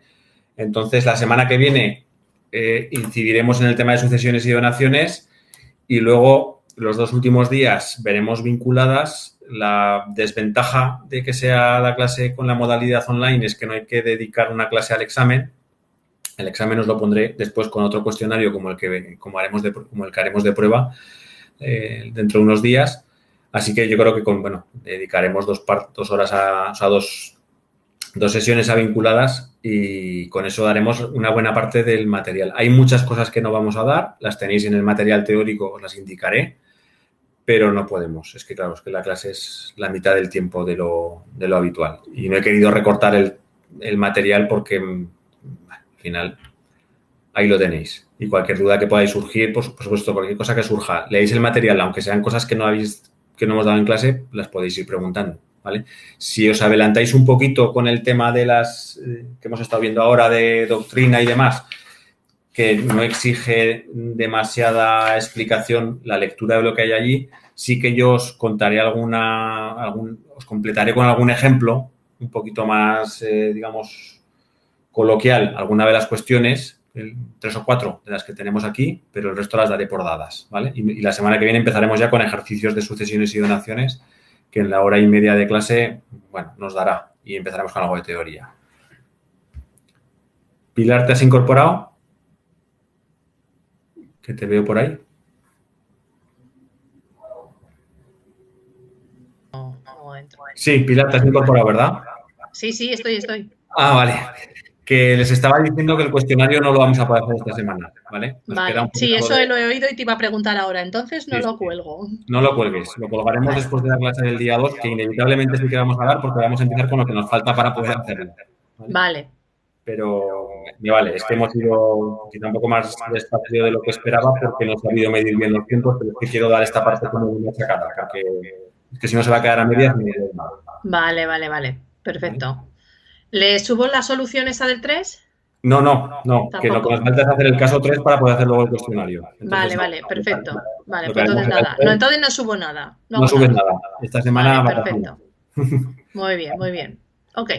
Venga, lo que pasaré será lo que es digamos, la presentación hasta el punto que hemos dado para que tengan también la presentación, aunque no aporta respecto a la teoría, no hay nada nuevo, pero eso sí que te lo actualizo. Harán 5 minutos, te lo envío por correo para que lo puedas subir.